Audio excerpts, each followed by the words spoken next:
So let me kind of do a bit of introduction. So glad that you were all able to join us today. This is a Vision New England digital workshop, and I do these almost monthly. We take off, holiday months and summer months, but we do these kinds of things almost monthly.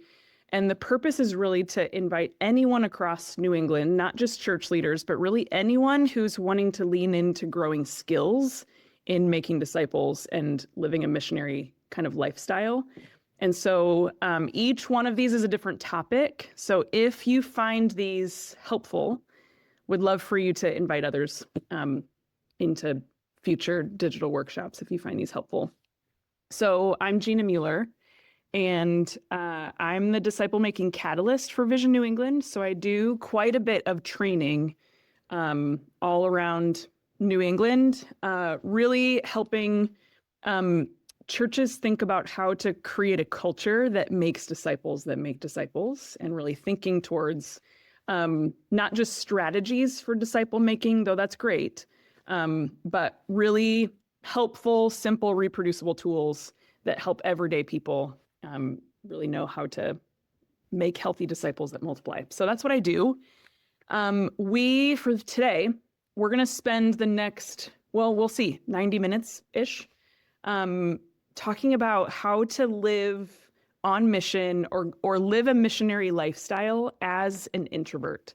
And so you'll notice that we do these a little bit different than a webinar. So a webinar, you hop in and turn your camera off, and you can kind of like passively take in content. And while webinars are great, we want these to feel much more like a workshop or like training, so that you walk away with some real handles on next steps and things like that. And so we build these intentionally for much more engagement and interaction. So we'll have lots of time for you to kind of interact with me, with each other. I'll kind of set that up in a moment. Let's talk about the kind of flow of our time together. So I will set up a bit of teaching content. I'll talk at you for a minute right up front to kind of frame up our conversation. And my hope is that today is going to feel really, really practical. So it's not just about giving you big ideas. It's really trying to help get super practical. Keep track of what your questions are, because after I kind of set up our conversation, would love to kind of turn it over for some Q&A and some helpful conversation. Depending on how our time goes, we may, if we're having some lively discussion, we can kind of stay all together if it's helpful to kind of break off into some small groups to break it down and make it more practical. We'll do that. And the end, how we kind of land today, is entirely up to you. We're going to kind of do a choose your own adventure to land today, more so steering for what feels helpful for the particular group that's here today. So let me should we jump in? Let's go for it. All right. So again, my name is Gina. Our family, so I have, Jeff and I have been married for 23 years. We're in the years where we lose count. So more than 20. We have 2 young adult kids, and we live in southern Maine. And we have been really intentionally growing and building, learning how to live a lifestyle where we are kind of living on we feel like we're everyday missionaries. So not special missionaries, just everyday missionaries, just followers of Jesus that are very intentionally trying to make friends with people who don't know Jesus and invite them into our lives. So we've been growing that kind of lifestyle incrementally over time for about more than 15 years. And what that means is we really believe fundamentally that every follower of Jesus is sent, that we're all invited to participate with God in what he's already doing in the world around us. And so what that means is we are actively always in our kind of very normal, ordinary, everyday lives, we're always looking and watching, paying attention to the people around us. And we're looking for people who are open to us, that might be open to Jesus, in the normal spaces of our lives. So my husband has a normal job. He works kind of in the construction, electrical kind of construction field. So he's got kind of a normal person job. My kids have been in public school most of their lives. They've been homeschooled for a portion of their lives. They've done sports. They have jobs. So all of us have spaces where we naturally go that there are people who don't know Jesus yet. We're always paying attention to the people who live in proximity to us. So our neighbors, which depending on where you live can look very different. In Minnesota, where our family is from Minnesota. We moved to New England about 6 years ago. And so in Minnesota, we lived in a very neighborhood kind of neighborhood. And in Maine is much more spread out and wooded. And so our neighborhood looks very different today but we still have people that live in proximity to us. Other people live in apartment complexes or condos. And so thinking about the normal everyday places and spaces where we are already kind of planted is how we think about everyday mission. So we've always kind of, for the last 15 or so years, we've been thinking that way and really believe that what it means to be a follower of Jesus is that we all are joining Jesus in what he's already doing in the world around us. We also have worked intentionally to build around us what we would call an extended spiritual family that is with us kind of in this life. And so these are people that are following Jesus with us. We are sharing our lives with them, but they're also committed to building a missionary lifestyle. So we do this kind of together, and that feels helpful. Having a community that's with us, and it feels helpful always. It also means that our home is a gathering space. And so we really feel like when we read the Gospels, there's so much that Jesus does around food and around a table. And so kind of feel like supernatural things happen around a table and with food. And so having people in our home has become kind of a normal thing. And I say all that to preface all four of us, so our family of four, 100% of us are introverts. And so, as I'm doing training, I do a lot of training spaces. And the question that I get when I talk about living a missionary lifestyle, the question that I get most often from people who are built like me, who are also introverts, is the question about boundaries. There's always a question about boundaries. And I understand the question, and we'll probably come back to it. But really what the question is kind of getting at is this feels scary, it feels hard, I don't feel good at it, and it sounds exhausting. So talk to me about that is really kind of most of the time the question that people are asking. I talk a lot about discipleship or disciple making.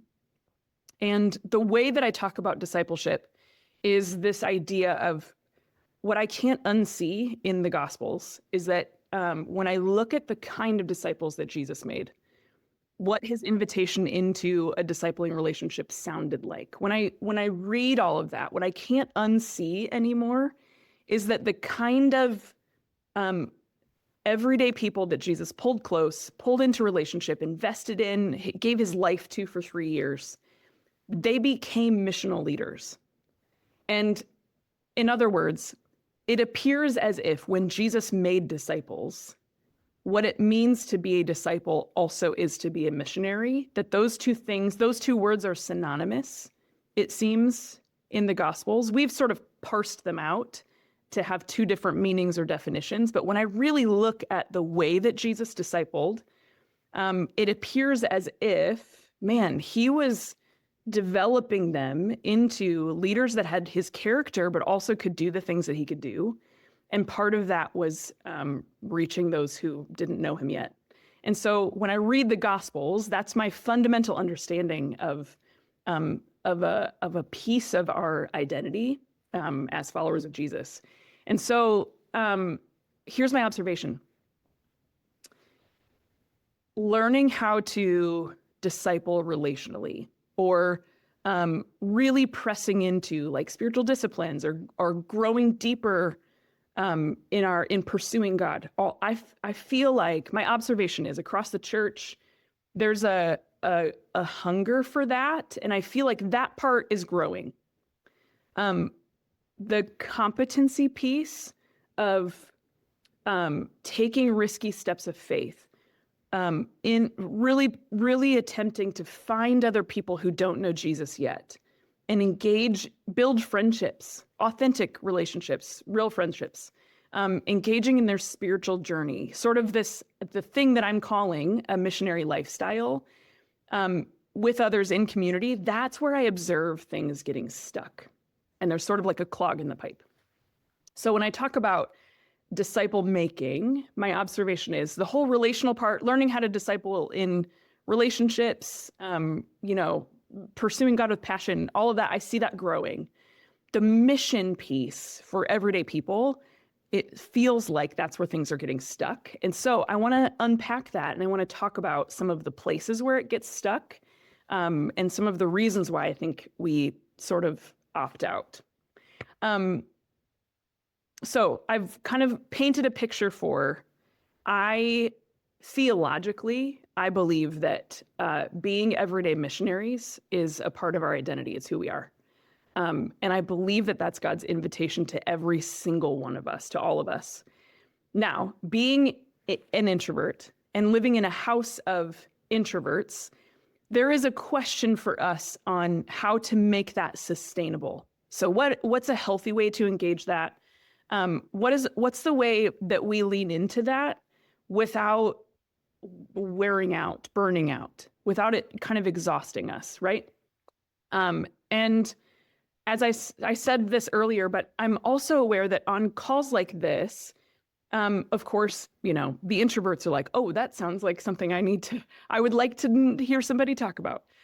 But there's typically also some extroverts on the call that either are thinking about my spouse is an introvert or the people on my team. And so I want to learn how to support them, train them, and equip them. So all of that is great. Hopefully this is helpful to all of you. But the first things first, I am curious for the introverts on the call. Let me see how many of you are on here. Okay, for the introverts on the call, either unmute yourself or you can type in the chat. I'm curious, as you hear me talking about this and you're thinking about for yourself, what specifically feels hard to you about mission or a missional lifestyle? Or so specifically the introverts on the call, what feels like a handicap? What feels scary? I want to name it. I want to put language to it. So I would say just starting natural conversations. Yeah. That's probably, I was very, very shy when I was much younger. I'm less shy now because I'm a pastor, but my natural default setting is still to be an introvert and to be shy. And sometimes it just feels very unnatural to go up to anybody and start a conversation, more than just, how are you doing? Or, talking about the weather. So. Yes. So it's the start of conversations. Yeah. I was thinking, Gina, that when you said earlier about like intentionally making friends who don't know Jesus and inviting them into your lives, that's a very scary statement because it's like, I have a family and we're not all the same in the family. And then, for me to, hey, Cheryl, let's invite our neighbors over, for dinner now. And, and making the effort, like the extent that we have engaged with our neighborhood is we have like a neighborhood group chat. But it seems like that extra step of when you say inviting somebody into your lives, there's for us, I think it's a hesitancy because we're not really sure what you're saying. Yeah, it's great. That's great. Okay, in the chat, feeling like I have to be on all the time. That's a great one. Knowing what to say and having natural conversations. I think we always feel awkward or like we don't know what to say. Moving from simply being friendly to having a faith conversation. That's a good one. Anyone else? Things that feel hard. Well, I struggle with the anxiety can kick in real quick because for me, I'm not good with small talk. I'm Yeah. not good with banter. Yep. So I'm so worried. I like to think things through. And I think people take that as, oh, he's not interested. Yeah. So. Yeah. Those are great, you guys. And as we go, we're going to be able to name more. So let me make my own confessions from a missional introvert. Let me start by telling a story. So this may be a story that you have heard before. This is a story that I tell a lot. When we moved into a house that our family was buying in Minnesota, it was more than 15 years ago. Our kids are now 18 and 20. And when we moved into this house, they were 2 and 4. And this was the season where we were like, we desire to learn how to live this way, but we don't know what we're doing. So, Lord, would you please be gracious and put us in a neighborhood where we can practice, because we really feel like we don't know what we're doing. And so we bought this house. And initially, when we just moved into this house, there was a bunch of work that needed to be done on the house. So before we moved our whole family in, my husband would come after work every single day, and he was doing a bunch of work on the house. The kind of construction where there's nails on the floor and the inside is a mess, and so you can't really bring toddlers inside. And so I met him, I brought the kids and brought Subway, and met him for dinner, brought him dinner one of those nights. And we were in the garage. It was kind of an attached garage. And we were sitting on upside down 5-gallon buckets as like our chairs and tables and, construction zone Subway dinner. And our kids are, running around in the garage and stuff. And we were kind of like weeks into, we had closed on the house, we were doing work, but we hadn't moved in yet. And all of a sudden, during our 5-gallon bucket Subway dinner, there was a knock on the garage door. Not like garage door, but like garage door. And I panic and I look at my husband and I was like, oh, what do we do? And he's like, open the door. And it was that moment where I was like, I don't know who's on the other side. I can't prepare for this. I don't know what I don't know what they want of us, and I don't know who they are, and I don't know why they're here. And that sort of like panic introvert moment. So of course, we get over it. Jeff opens the door. It's our neighbor across the street, and he was just wanting to come and say hi and meet us. And he had seen us coming and going. He saw that we had young kids around the same age as his kids.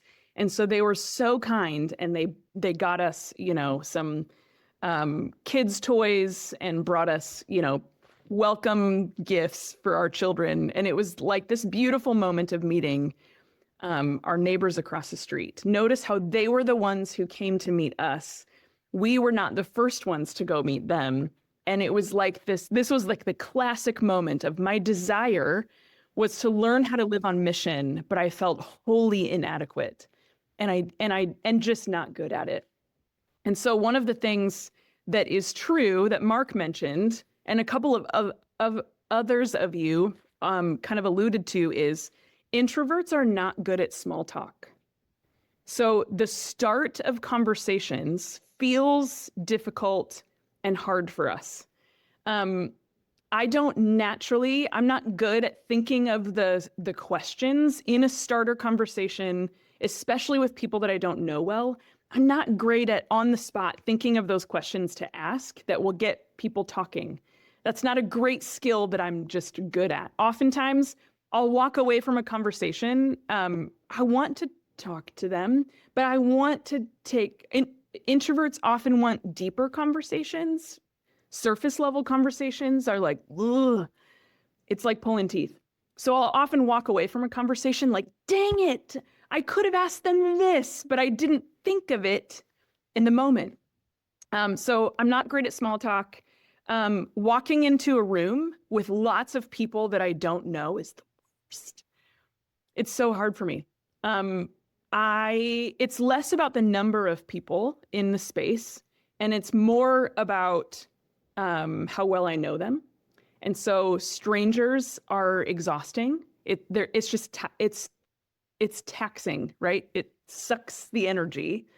And that's what makes some of the pieces of going to find people who don't know Jesus yet and entering into those friendships and the whole idea, Dave, of like inviting them into our lives. Some of these things are the things that keep us from taking those initial start of a relationship kind of steps. The amount of times that you will find me willingly striking up a conversation with the person sitting next to me on the airplane is exactly 0. Unless the Holy Spirit like whacks me over the head with a 2x4, then out of obedience, I will do that. But the amount of times that I will willingly desire to talk to the person sitting next to me on the airplane, never. Absolutely never. I would very much prefer to be with a few people that I know well rather than a lot of people that I don't. And so the temptation to just stay with the people that I already know is very great, right? And so that feels like the opposite of sort of like living into my sentness. Our family has a very low tolerance for busy, and that has always been true. Our family avoids large crowds like the plague. Unless, I will say the caveat to that is unless there is strategic missional value, and I can unpack that one a little bit later, but we will not be the ones that are showing up to like the big city events that unless there is strategic missional value, we avoid the events or like things where there are large crowds because it's just tiring and exhausting for us. I sort of surveyed some friends of mine who are wired like introverts, but have intentionally taken steps towards growing a missionary lifestyle. And I asked them what they found hard, particularly at first. And here's what they said. They said, engaging with strangers is hard. There's a sense of a loss of privacy when opening up your home. When life feels busy, their tendency is to want to protect their downtime and keep it for themselves. And so they find it difficult to sort of invite other people in. There's not a desire for a lot of relationships, and so it takes work to push deeper or further in with casual acquaintances. One person said that they hear God better when they're alone with lots of quiet time. And so that practice of kind of paying attention to the nudging of the Holy Spirit in real time when you're kind of in a conversation with somebody, that feels difficult. And the last one, this person said, if they're honest, they prefer their home to feel like a hideout or a safe zone or the boundaried area or the retreat or the place for recovery from either ministry or work. And so in the beginning, choosing to open up their home and invite people in felt difficult early on. So I feel like it's helpful to name those things. And for all of those reasons and more, the enemy has been telling you that you are disqualified, that there's something wrong with you, and that because of how you're wired, you're just not cut out for this missional thing. And to be honest, doesn't that sound like the enemy to want to sideline us? And it's the same strategy that he's been using since the beginning of time, just like he did with Jesus in the wilderness. He picks at pieces of our identity and he twists them to take us out of the game. Here's what's wrong with that. Studies show that 30 to 50% of the human race are introverts. So I cannot believe that God would have created, his fingerprints are on us. It's intentional. He made us this way. I can't believe that God would have intentionally created 30 to 50% of humanity with an inherent handicap for our core purpose and calling. So Jesus invited 12 disciples and he said, come follow me, come with me, come be with me. And I'm going to teach you how to fish for people. So there was this invitation into relationship. And then there was a journey, a challenge for them to live into their identity and purpose. And he says, you don't know how to do it yet. You don't feel good at it yet, but I'm going to teach you how. I'm going to show you how to do that. And we don't have any way of knowing in scripture who are the introverts. We have no way of knowing that. I have to believe that of the 12, at least a few of them were. Statistically, 4 to 6 of them would have been introverts. And the second half of Jesus's invitation to them was the same. I'm gonna show you, I'm gonna teach you how to live a life on mission, to go fish for people, to make new disciples, to go out and find people who don't know me yet and disciple them into the kingdom. Now, what I want all of the introverts on this call, I want you to hear that you're not only needed, but you're a gift to the church. And you actually have some superpowers specifically for mission that I think have been co-opted, and we see them as a negative, but actually they're beautiful, like so needed for relational mission. And we're going to kind of unpack what those are. But you actually carry gifts that are needed, which means if we take a pass and we back out or we don't participate, that there's a void without us. And you have a vital part to play. And the thing that you bring to the table in terms of relational mission is actually really, really crucial. So quickly, I think it's helpful for us to make some definitions. So when we talk about introvert, extrovert, sometimes there are jokes about how introverts don't like people. And we can joke about that. We can, have t-shirts and that's fine. But that's not actually it's not actually true. That's not accurate. Introverts, here's the difference. Introverts live in their heads and in their thoughts. So they're internal processors, and they recharge their energy, their battery, by being alone. Extroverts live in the external world, and so their life is lived out here. They're external processors, and they get their energy or they recharge their battery by being with people. So it's not about whether or not we like people. It's just about whether or not being with people or being with lots of people makes us tired. It zaps our energy and we need to recharge, or whether it actually gives us more energy. So some of you who have been on calls with me before have heard me unpack Luke 9 and 10 as a key strategy that Jesus gives his disciples for mission. And we don't necessarily have to unpack all of the pieces of that. If you have your Bibles, you can get it out. Luke 9, Jesus is sending out the 12. In Luke 10, Jesus is sending out the 72. He gives them the exact same strategy. There's a little bit more detail in Luke 10. But essentially it's this. We have sort of created the name person of peace. But essentially Jesus is sending them out. He's like, go ahead, go in pairs and go looking for, he sends them kind of like, going town to town, looking for people. And the way that he sends them knocking on doors. We're not going to go knocking on doors, but he sends them, looking for people who are open to them, who like them, who welcome them, and who serve them. And if those people are open to them in those ways, then they might be open to the message that they carry. And so Jesus was really clear. He was like, you're going to go out intentionally looking for people that are open to you, that might be open to Jesus. And once you find them, then you're going to stay with them. So extroverts, in terms of how this looks, extroverts tend to have lots of relationships. They cast a wide net. And so they tend to, they're so great at connecting. They're good at the going piece.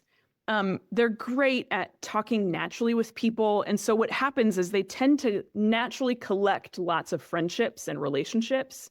And in this way, we're using the term person of peace to talk about somebody who is not yet a believer, but is open to you and might be open to Jesus. And so an extrovert will tend to collect lots of relationships, and they're really great at, lots of people, potential for lots of people of peace. Introverts prefer fewer relationships that go deeper. And so strategy-wise, we don't love the initial part of going to look for people of peace. We don't feel good at the startup conversations or relationships with strangers. However, once we find those people that are open to us, that might be open to Jesus, and we have started the relationship that feels like work initially, but once you settle into relationships, they feel like less work. And so introverts will tend to have fewer people of peace, but they intentionally take those relationships deeper. And so the qualification that's needed for mission is not to gather a crowd or to be able to work a room or any of those things. That's not the skill set that is like the qualification. It's actually being able to recognize the people in your life that are open to you, that might be open to Jesus. And when you find them, stay with them. Some observations. I think our culture right now is built for extroverts. And so introverts have had to learn how to function in an extroverted world. And so, things like you've got classrooms that used to have individual desks in a row and kids would do a lot of work independently. And now they have like clusters of desks and do a lot of more work in groups. And not all of that is bad. It's just helpful to notice. Offices there's a trend in office spaces where they're kind of getting rid of cubicles and individual spaces, and they're creating much more shared workspace and things like that, which is great for teamwork, brainstorming, learning how to work together. Again, not all negatives. I think what also is true is that it increases the amount of effort and work that introverts have to do to exist and live in an extroverted world. And so when we get to the missional conversation, introverts are tapping out because, frankly, the rest of their lives, their work lives and whatever is all extroverted activity. And so they're tired. And so the thought of engaging in one more extroverted activity, there's a reason why they're like, but I kind of need my retreat space and my home for recovery. And so here's the thing. Sometimes I say challenging things. Here's the thing. It's important for us to recognize that living a missionary life, it will cost us all. It's costly. And nowhere in Scripture do I see Jesus painting the expectation that following him is going to be easy. I don't think any of us come to the table thinking that following Jesus is going to be easy. Jesus says things like, come and die. The way to finding your life is by giving it up. So this life of sacrificially following Jesus will feel costly to every single one of us. But it's going to cost us all differently. And different parts of following Jesus is going to feel hard for different people, but it will feel hard. And you will absolutely 100% without a doubt reach the end of yourself. But the part that feels hard for you might be different than the part that feels hard for someone else. And the part that feels hard for us as introverts, it doesn't mean that we opt out or take a pass or just don't do it. It just means that it feels hard. And so we have to start asking some different questions. What would it take? What do I need to be able to engage that. And so that's some of the stuff that I want to get really, really practical about. I want to share some strategies, some tips, because you absolutely can live a very natural missional life as an introvert. And all of this, for all of us, no matter how we're wired, there are skills for us to learn. It feels stretching. We don't feel good at it at first. But you absolutely have your own superpowers for mission. So there's some things that I want to unpack and get really practical. When you look at the strategy that Jesus gives the disciples in Luke 9 and 10, one of the things that I noticed, there's so many things that we could unpack. I'm going to sort of parse out a few. One of the things that I notice is that he sends them in pairs. Have you noticed that? He sends them together with somebody else. And what's interesting is Jesus does that a lot. He seems to really value doing the things, the ministry things in pairs. I mean, he sends them in a pair to go get the donkey. You know what I mean? It feels like this is a thing for Jesus. And that feels really helpful to me. I think sometimes mission, evangelism, whatever word you want to use, can feel so lonely. And it can make us think like we're on our own. Like we've got to have the whole gamut of skill sets and spiritual gifts needed to introduce this person to Jesus and bring them up into, healthy reproducing faith. And the reality is we're actually made to do this in community. And so I wonder what it would look like to leverage the people around us. And that's going to look different depending on what situation you're in. So are there opportunities in certain situations for you to bring an extrovert with you? Are there opportunities for you to leverage the gifts of whether it's the other people in your family or the other people that are close to you? Can you leverage the gifts of other people to help you in the areas that you feel like is less your gift? So particularly the startup of conversations, the startup of relationships, the gathering places. Can you leverage other people in your community? Can you bring somebody with you and go in a pair? There's just something for us to notice about that Jesus it seems like mission is a team sport and not just an individual kind of activity. And so valuing mission in community feels really important for us to notice for a lot of reasons. The other thing that feels also slightly awkward but very helpful is that Jesus sends them needy. Have you noticed this? He says, don't take an extra pair of sandals, don't take an extra bag with you, don't take an extra cloak or more clothes with you. And he's sending them on a multiple day journey where they're going to be walking a long ways. And if you notice, as they go to someone's house and they're offering their peace, one of the ways that they notice if that person is open to them is whether or not they invite them in to feed them. And so they're looking for one of the clues that a person really wants closer relationship with you, that they might be a person of peace to you, is if they serve you. And that we don't talk about that a lot in Christian circles. I think we more often paint this picture like we are the servants. We should be serving other people. And while that is true, heart posture wise and actively, that is true, it sort of is a weird dynamic when we're always putting ourselves in the position of power. So what happens when you make yourself needy? Here's practically what I mean by that. There are so many opportunities for you to ask for help.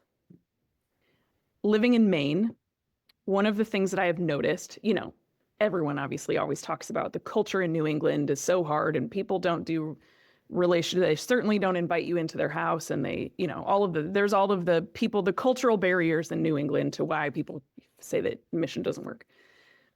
Here's what I've noticed. In Maine, Mainers will not ask for help, but if I ask for help, they will give me the shirt off their back. All of it. They will stop everything to meet a need.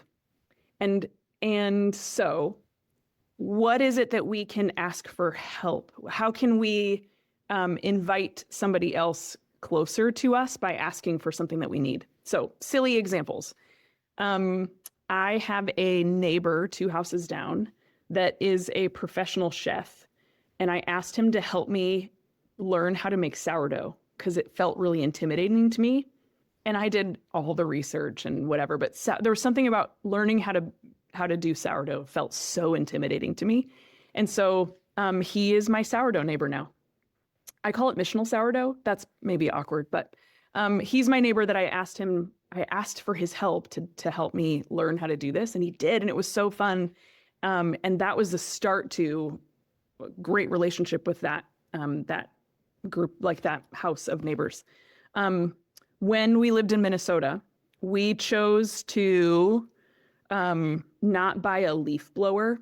So in Minnesota, I mean, huge trees. I mean, we live in Maine now, but Minnesota's like, our yard was filled with huge maple trees. And so in the fall, all of those leaves fall. And so like everybody has a leaf blower, but we chose to not purchase one for like 2-3 years because it gave us a reason to walk next door and ask our neighbor to borrow theirs.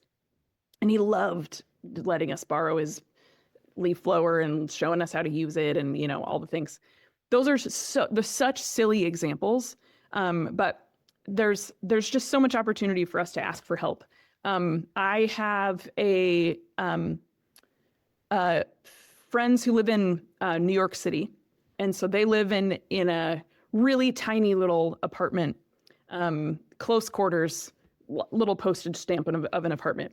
And the family who lives next to them, lots of their apartment complex is filled with so many people from all over the world.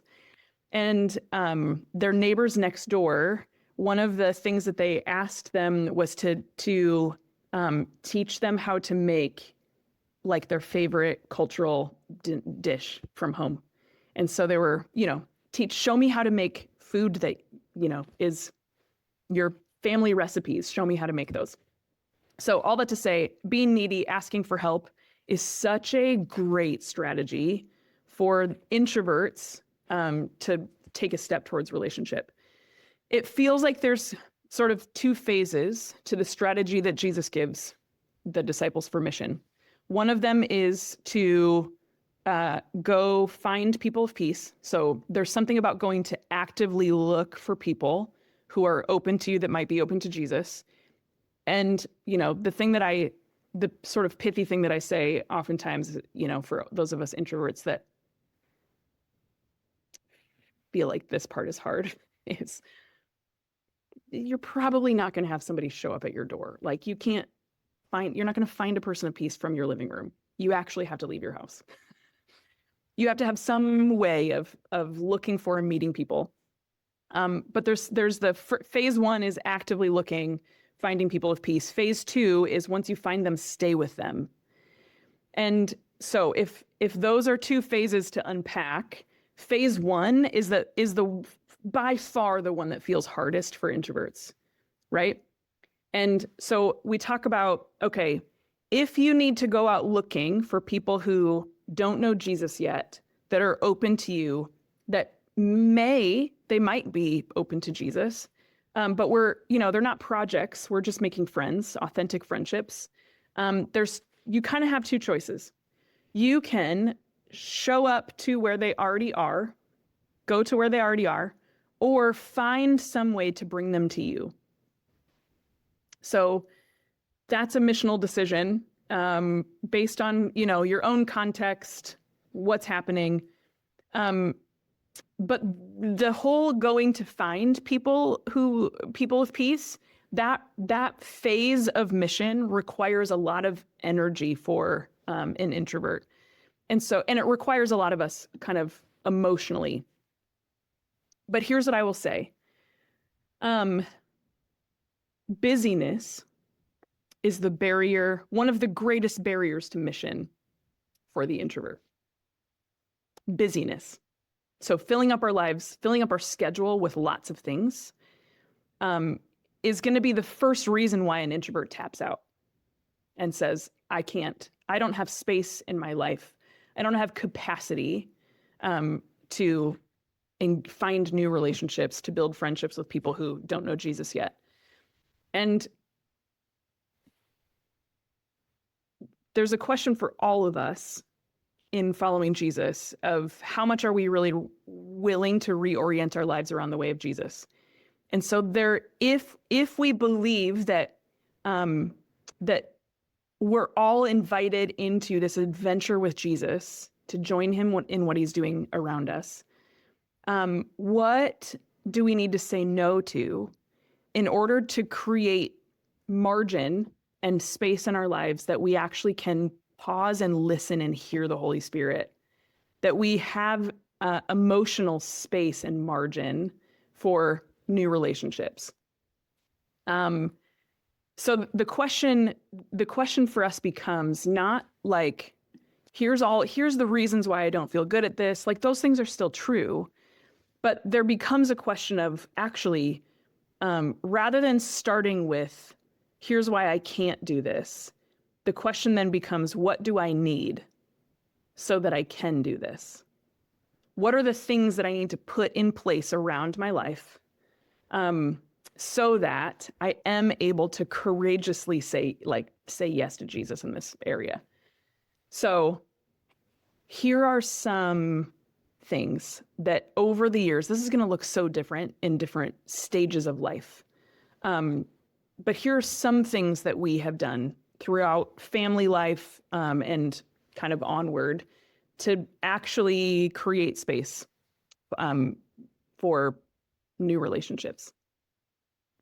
There was one moment where we realized our kids were in elementary school, and we were very actively trying to meet our neighbors and be present and all of those things. And we realized in that stage of life, our kids also needed something that they knew was a predictable pattern that was just ours. And so in that stage of family life, we sort of said Friday night is family night. So we're going to make homemade pizzas and popcorn and watch movies and play games and whatever it is. But that night is really just for us.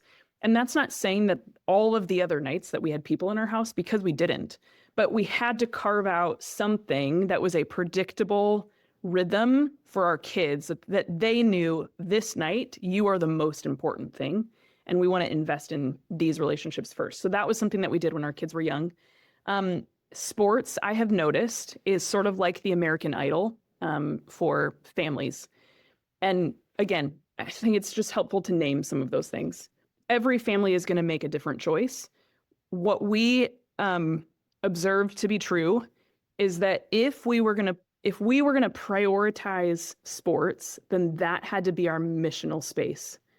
Because if all of our time and relationships were going to orbit around a particular sport, then that was going to be the place that we were going to be looking for people of peace. Because that wasn't the space, we felt like God really called us to our neighbors. Then that set in motion a series of choices for our family. These are just our choices. That doesn't mean that they are right choices for other families, but there are hard choices that we all have to make to create margin, right? So we said, our kids are not going to be in gymnastics or hockey because those two sports take all of our time and money. And so we chose to not, there's lots of other sports that our kids could choose, and they did for seasons. But those two sports were off limits because they would take all of our time and money. So again, we didn't really prioritize a lot of the like traveling sports and all of that for the same reason. Our kids, did all the things, but we had boundaries on what we would say yes to and what we would say no to. We, throughout family life, would really try to prioritize family dinners. Again, it's the rhythm of space for like what our people need in order to be able to say yes to courageous kind of missional spaces and things like that. The other thing that I noticed really helpful is, depending on where you're looking for people of peace, we kind of already talked about this, but bringing an extrovert with you is really helpful. I had one introverted friend tell me, one of her greatest strategies that she would use is if she knew that they were going to have like a community dinner at their house or they were going to have people over or something like that, she would already look ahead at her calendar and say, either I need space on the beginning end or afterwards to recharge. So if we were going to be peopling and if she was going to be expending all of her energy, she needed something either on the front end to sort of give her the energy that she needed, or she needed something strategic on the back end so that she could recharge. And I thought that was a really strategic thing.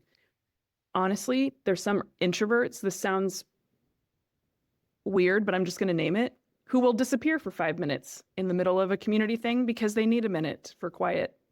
And so they'll like disappear to the bathroom or to a bedroom or something just to have a quiet minute and be ready to people again for another hour. So all that to say, there's a question for us on like, what do we need? What are the things that we can put in place that will either help our family thrive or give us what we need to be able to say yes to that. Another strategy that I have found really helpful, very practical strategy, is learning how to linger.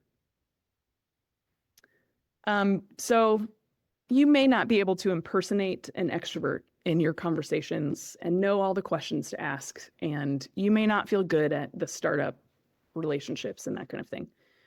But there's something about learning how to slow down our pace and learning how to linger. And this looks different depending on your context, but if you live in a neighborhood, it's winter now, so these examples are better in the spring and summer and the fall. But if you live in a neighborhood where you live in closer proximity to the houses next to you or whatever, there were things that I would like try to walk slowly to the mailbox. Doing yard work outside. I would not put headphones in, but I would be paying attention to my neighbors that were walking by.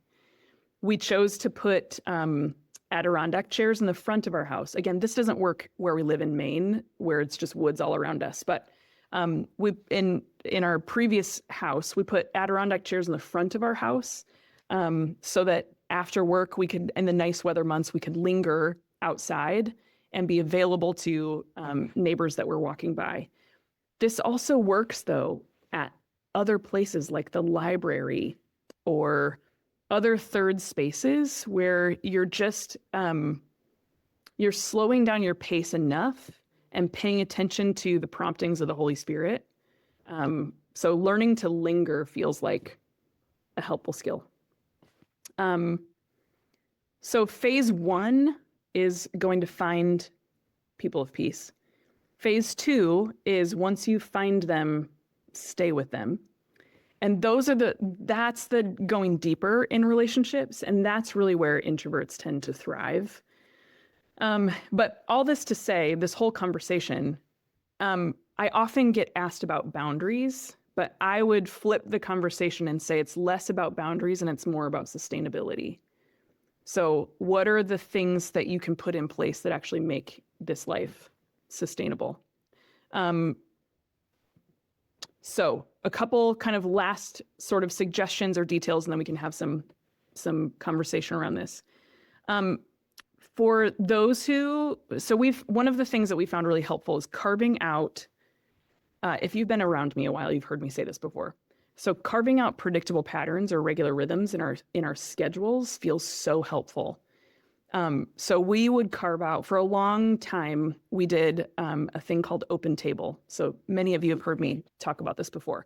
Open Table was once a week. We said this night of the week, that dinner is open for anyone in our family to invite, friends who don't know Jesus over for dinner. We're going to prioritize our table being open for relationships, specifically with people who don't know Jesus yet. So we found predictable patterns or creating open spaces that come it's a predictable rhythm in our life, really helpful for taking steps towards kind of a lifestyle. But here's the thing. Have you seen those funny memes go through where it's like the banners the party banners that are like, thanks for coming, please leave by 9. Have you seen those? I resonate with that. We've grown capacity for having people in our home. In fact, I think we have greater capacity for having people in our home than we do leaving our house and being gone every night of the week. But what we found is that having a start time and an end time actually frees people up to come over more often. So if you're having something regular, but it lingers into the night till like 10:30, that's not going to be something that people can commit to on a weekly basis. But if it's a couple hours, they're much more likely to come back on a more regular kind of thing, because even for them, it feels approachable. So, all sorts of tactics that we could talk about that. To kind of wrap up, summarize our conversation, then I'd love to have some dialogue around this, is, again, I would flip the conversation from here's all the reasons why I don't feel good at it or why I can't or why I opt out, to what do you need to put in place to make it doable or possible for you to take steps towards this? And what we've found is that you start to take incremental steps and it grows your capacity over time. So I will never function like an extrovert, and our family will never be an extroverted family. But we have grown capacity for relationships and having people in our home and, all of those things. So your capacity to engage this stuff does grow over time. Okay, we have a few minutes left. This is my question to you. Given all that we've talked about, and we've named some really helpful things, but it means that we don't get a pass on growing a missional life. Sorry, not sorry. And so my question is, what do you need? What would be helpful for us to kind of land on today? Do you have questions about how and where to find people of peace? Do you have questions about what to do with them once you find them? Do you have questions about how to enter into spiritual conversation in a way that's not weird? What would be helpful to if you were to choose your own adventure for how we use the rest of our time, what would feel helpful? Practical tools. Okay. So this is this is a condensed version of something that I've done in a different workshop. So if you've been in other workshops with me, this will look familiar. So in Luke 10, Jesus gives this strategy, and it seems to have these components. So we don't have time to roll through the whole kind of thing, but it seems to have these components. So, going out looking, and he sends them in pairs. Once you find them, you stay with them. In staying with them, the strategy is have food together, eat with them. There's something that happens around the table. And then he says, heal the sick and tell them the good news. So there's something about showing them who God is and what he's really like before articulating the gospel. There's something about them experiencing the kingdom before Jesus says articulate the kingdom. There's something about that strategy. So how do you know that you've found a person of peace? You'll recognize them because they welcome you, they like you, they listen to you. And so a lot of times what I've noticed is Christians will start with, what am I going to do? So like, what's the event that am I going to pick up trash? Am I going to hand out water at the marathon race? Am I going to, what's the event that I can plan? But with Jesus, if we're really looking at the strategy of Jesus, mission is always a who, not a what. Always a who. So it's always the question, the question that you start with is, who am I sent to? Who's around me? Who is the Holy Spirit brought into my life? And so there's the question though of how do you find them? One of the how do you find them, and once you find them, then what? One of my favorite strategies is called the bless strategy. And again, we're rolling through this really quickly, but this is one of my favorite ones. There's a book out if you want to kind of dig into it further. There's a book by the Fergusons that really unpacks this strategy really practically. But we're always, talking about how do we start with prayer? Prayer is the Prayer is what precedes kind of all of these things. So we always want to start with prayer, but then we need to become really great listeners. Let's eat with people. In listening, let's listen for how we can serve them. And let's figure out how we can share our story, our fresh stories of how God is meeting us with Jesus as the hero. So when we're talking about where to find people, this is one of my favorite kind of tools. And we call this a prayer map.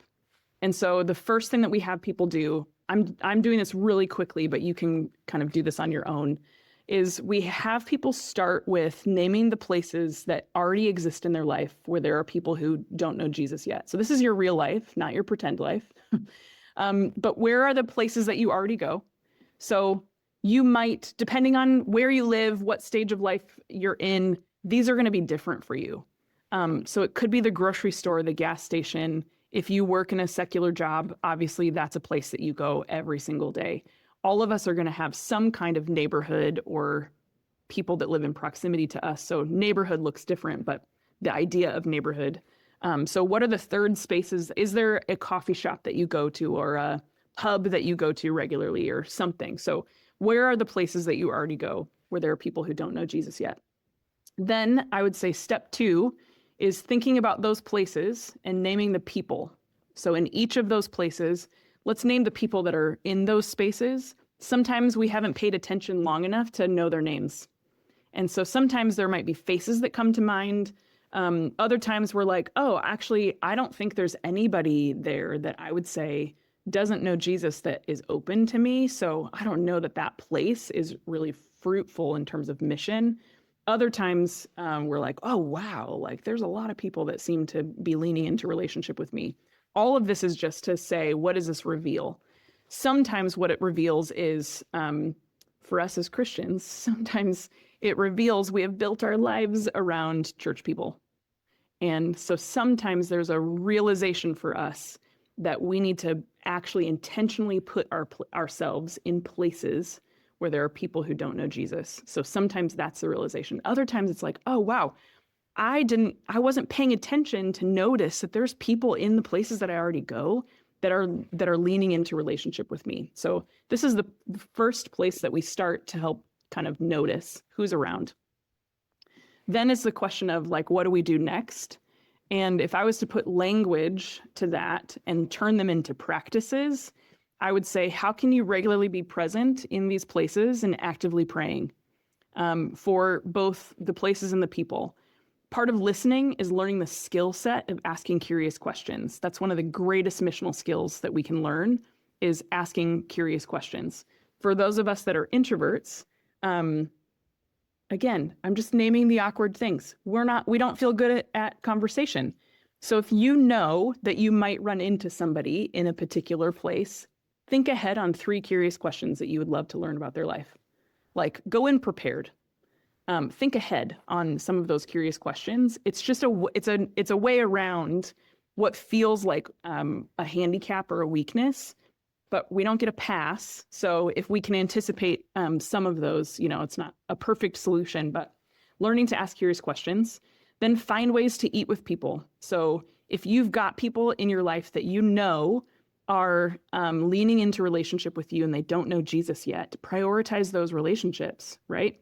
So what does eating with them look like? Is it too soon in the relationship to invite them over for dinner? Maybe you meet them for coffee. Maybe you have a bonfire and, it's s'more night or something. So where are you in the relationship and what feels helpful? The whole time you're listening for ways that you can serve them. And then there's a skill at the end. We don't have time to really dive into this today, but we like to talk about how do you share your story with Jesus as the hero? In other words, I'm not saying like to share your testimony of the moment you met Jesus. I'm talking about using unchurchy words to describe how Jesus is meeting you in real time in the midst of the ways that you're desperate for him to show up today. And finding real people language to talk about those things in conversation and those sorts of things. So those are some of the in terms of tools for teaching people how to lean into kind of some missional skills. I flew through that really quickly. So let's just hit pause. Thoughts, questions. My my greatest question to you as we kind of close up today is, what is the next, like, what do you feel like God's saying to you? And what is the risky step of faith that you can trust him with? So we don't just want to consume great content and walk away today and be like, oh, wow, that was really great. My question is, what do you feel like God's saying to you? And then what is one step that you can take to step towards what you feel like God is saying to you? So take a quick moment. You don't have to share if you don't want to, but take a quick moment and just write down one thing that you feel like has most caught your attention today. One thing that you feel like God is really kind of getting your attention about, little Holy Spirit nudge. What do you feel like God is saying to you? So a casual conversation, how do you take it to a meaningful conversation? So rather than asking the questions that everyone asks, like, how was your Christmas? Or what are you doing for the holidays? Or what are you, like the surfacey level conversations, what you start to get into as you develop relationships is you learn, oh, I'm picking on the holidays as an example, but you might learn that person has a rocky relationship with a family member. So a curious question that takes it from casual to meaningful is, how do you usually navigate that around the holidays? Or something like that. So how do you ask a curious question that leans in a little bit deeper in that relationship to get them,